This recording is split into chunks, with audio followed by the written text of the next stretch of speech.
دا ټیم زه ګلبهار کې موجود یم او دا د اپر دیر خیبر پختونخوا د تحصیل برول علاقه ده او که تاسو مخامخ وګورئ نو دا د افغانستان بارډر دی خو د افغانستان بارډر سره او دلته نږدې او دومره ښکلې علاقه مخامخ که تاسو وګورئ نو هغه کلاو کتاب په شان خیال دی د علاقه دغه شان پرته ده څومره ښکلې علاقه ده د دې ځای مشران چې دي نو هغه هم ما سره راسره دي او څنګه چې د علاقه ښکلې ده نو دغه شان د مشران ښکلي دي د ځوانان ښکلي دي او دغه دلته به تاسو ته چې کوم دی نو هغه پخوانی چې کوم څیزونه دي نو هغه به هر څه دلته موجود دي او تاسو ته میلاویږي قاري صاحب راسره دی قاري صاحب سره هم خبرې کوو چې یاره دلته کې ماشاءالله علاقه خو موږ ولې ډېره ښکلې علاقه ده خو قاري صاحب دا راته ووایه چې ستاسو د علاقه ولې د اوسه پورې چې کوم دی نو موږ ته پته نه وه لکه موږ هم د دې برولو اوسېدونکي موږ ته پته نه وه څه وجه ده بسم الله الرحمن الرحیم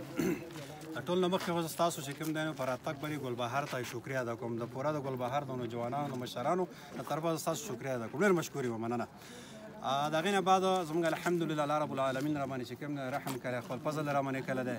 ښکلې پیزای را کړی ښکلی ملک را کړی خپل ماحول را کړی دی نو په دې موږ ډېر زیات د الله نه چې کوم دی شکرګزار یو او بیا په دې کلي کې الحمدلله زموږ چې کوم دی ښه خلک لرو ملکان لرو مشران لرو استادان او ډاکټران لرو خدا هغه مهنت سره چې الله رب العالمین موږ له تجربه کړې ده او د هغې سره سره چې کوم دی زوړ ثقافت هم زموږ ملکان مشران او د کورونو آبادۍ لحاظ سره نور چې کوم د رسم و رواج تګ و راتګ سره دې سره زموږ زوړ هغه رسم و رواج او هغه ثقافت الحمدلله شته دی هغه نه هېر کوو الحمدلله که نه او د سهولیت په وجه چې کوم دی نو څه نه څه خو د نوې پود ته چې کوم دی مهیا به شي لیکن زموږ مخکې مشران چې څومره نو هغه لږه محرومه پاتې شوي دي خو د هر ځای کې داسې مسله ده که پنجاب ته ورشم داسې مسله ده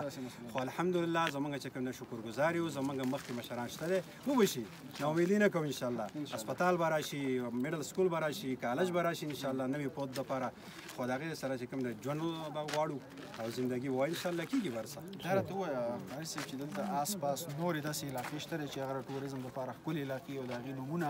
او هغه ځایونه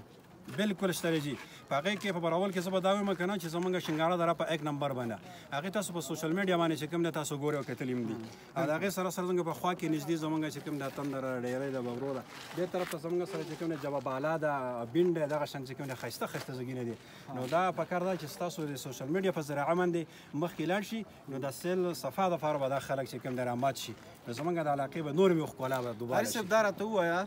چې ماشاءالله تاسو خو ډېرې ښکلې خبرې وکړې خو څه کول پکار دي چې لکه مطلب دلته سیالګري راشي ټوریزم دلته راشي حکومت له څه کول پکار دي حکومت نه خو موږ دا مطالبه کوو که نه چې زموږ یو استاد محترم شارټ کټ درته وایم هغه دا ویل چې کالام څه ښکر نه وي خو په دغه ځای کې چې کوم دی هوټل لګی لحاظه کې بجلي ده او روډ دی ورته ول کالام دغه کالام دی ول دغه غر دی او دا سیند دی بس نو دغه لږ نه محرومه پاتې شوي وو موږ ته د روډ مسله ده چې د ناو بره کوم سیل صفا ځایونه دي چې دا موږ ته ورسي قاري صاحب ټول برول کې زه خو وګرځېدم او ګرځم بعضې ځایونو ته ټول ته خو نه یم رسېدلی خو باران چې کوم ځای ته تللی یم نو هلته چې له چا نه تپوس وکړم چې هلکه څه مسله ده نو هغې وایي چې یاره د روډ مسله ده که دلته سیالګري رام شي که نه نو هغه غریبانان چې دي ګاډي ښکته او اکثر ښکته نه چې کوم میلمانه راځي نو هغه خو واړه ګاډي راولي هغه بره راختې هم نه شي نو دغه مسایل شته دی بهرحال کوشش به کوو انشاءالله چې موږ د خپلې علاقې هم ایکسپلور کړو او بل دا چې حکومت نه هم پکار دي چې د علاقو ته څه نه څه ترقي ورکړي سهولیات ورته ورکړي چې دلته ټوریزم راځي ډېره زیاته مننه شکر